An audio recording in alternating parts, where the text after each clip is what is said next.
ചരിത്രം തേടിയുള്ള ഞങ്ങളുടെ യാത്ര ഈ തവണ കൊണ്ടെത്തിച്ചത് ഐതിഹ്യങ്ങൾ നിറഞ്ഞു നിൽക്കുന്നതും അഴുതയെന്ന് അറിയപ്പെട്ടതുമായ പീരുമേട്ടിലാണ്.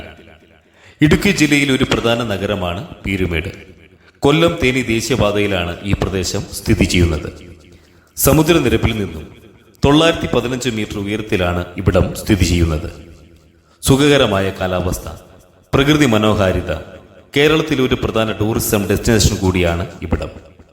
ഈ പ്രദേശത്തിന് പീരുമേട് എന്ന് പേര് ലഭിച്ചത് എങ്ങനെയെന്ന് പലർക്കും അറിയില്ല.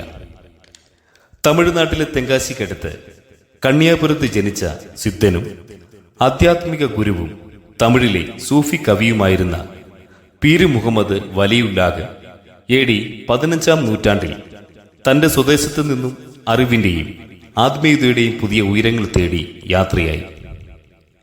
ധ്യാനത്തിന് സമാധാനമായി ചിലവഴിക്കാൻ കഴിയുന്ന ഒരിടം അന്വേഷിച്ചിറങ്ങിയ പീരു മുഹമ്മദിന് അധികം അലയാതെ തന്നെ ധ്യാനത്തിന് പറ്റിയ മലനിരകളിൽ എത്താൻ കഴിയും. അദ്ദേഹം ആ മലകളിൽ ഒന്നിൽ തന്റെ ധ്യാന ജീവിതം ആരംഭിച്ചു. പീരു മുഹമ്മദ് വലിയുല്ലാഹ് ദീർഘകാലം ധ്യാനത്തിന് തിരഞ്ഞെടുത്ത മല പിന്നീട് പീരുമേടെന്ന് വിളിച്ചു തുടങ്ങി. കാലങ്ങൾ കഴിഞ്ഞ് AD 16-ാം നൂറ്റാണ്ടിൽ ചങ്ങനാശ്ശേരി രാജാക്കന്മാരുടെ അധീനതയിലായിരുന്ന കുട്ടിക്കാനം പിന്നീട് തിരുവിതാംകൂർ രാജാക്കന്മാർ ഇവിടം പിടിച്ചെടുത്തു. അഴുത എന്നായിരുന്നു പീരുമേടിന്റെ പഴയ പേര്. പീരു മുഹമ്മദ് ഇവിടെ എത്ര കാലം കഴിഞ്ഞുവെന്ന് ചരിത്ര താളുകളിൽ പോലും ലഭ്യമല്ല.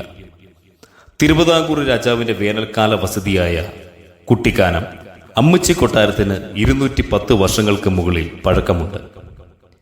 വേനൽക്കാല വസതിയിലെത്തിയ രാജ്ഞി കൊട്ടാരത്തിനടുത്തുള്ള കുന്നിന് മുകളിൽ പോകുമായിരുന്നു. കുന്നിന് മുകളിൽ നിന്നും ഒരിക്കൽ താഴെ ഭാഗത്തേക്ക് നോക്കിയപ്പോൾ കുതിരപ്പുറത്ത് ശുഭ്രവസ്ത്രധാരിയെ കണ്ടു. പെട്ടെന്ന് തന്നെ അപ്രത്യക്ഷമാകുകയും ചെയ്തു. അതിനുശേഷം കൊട്ടാരത്തിൽ പ്രശ്നങ്ങൾ ഓരോന്നായി ഉടലെടുത്തു. രാജ്ഞിക്ക് ഒരിക്കൽ സ്വപ്നദർശനമുണ്ടായി. രാജ്ഞി കുന്നിലേക്ക് വരുന്നത് മഹാനവറുകൾക്ക് ഇഷ്ടപ്പെട്ടിരുന്നില്ല. അങ്ങനെ രാജ്ഞി അവിടെ മഹാം പണിതു. കൊട്ടാരത്തിലെ പ്രശ്നങ്ങൾക്ക് അതോടുകൂടി പരിഹാരമായി. കന്യാകുമാരി ജില്ലയിലെ തക്കലയിലാണ് പീരു മുഹമ്മദ് വലിയുല്ലാഹ് അന്ത്യവിശ്രമം കൊള്ളുന്നത്. എങ്കിലും അദ്ദേഹത്തിന്റെ സാന്നിധ്യം ഇന്നും ഇവിടെ നിലകൊള്ളുന്നു. അതായത് മഹാന്റെ പേര് മായാതെ കിടക്കുന്നത് പോലെ തന്നെ. ഇവിടെ എത്തിച്ചേരുവാൻ കോട്ടയം കുംളി റൂട്ടിൽ കുട്ടിക്കാനത്ത് നിന്നും അമ്മച്ചി കൊട്ടാരം കഴിഞ്ഞ് 2 കിലോമീറ്റർ കാട്ടുപാതയിലൂടെ സഞ്ചരിച്ചാൽ ഈ പുണ്യഭൂമിയിൽ എത്തിച്ചേരാം. ഇവിടം ഒരു മുസ്ലിം തീർത്ഥാടന കേന്ദ്രമാണ്. പാലിക്കേണ്ട എല്ലാ മര്യാദകളും പാലിക്കേണ്ടതാണ്. മഹാമിന്റെ ഉള്ളിൽ പ്രവേശിക്കുന്നത് കർശനമായും നിരോധിച്ചിരിക്കുന്നു. അതിന് പരിശുദ്ധിക്ക് കോട്ടം തട്ടാതെ നോക്കേണ്ടത് സഞ്ചാരികളായ നാം ഓരോരുത്തരുമാണ്. ദൂരെയായി പെരുവന്താനവും മുണ്ടക്കയവും തുടങ്ങിയ ഒരുപാട് സ്ഥലങ്ങളുടെ വിദൂര ദൃശ്യങ്ങൾ കാണാൻ സാധിക്കും.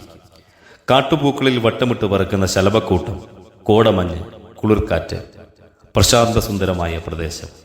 ഈ വീഡിയോ ഇഷ്ടപ്പെട്ടാൽ മറ്റുള്ളവരിലേക്കും ഷെയർ ചെയ്യുക.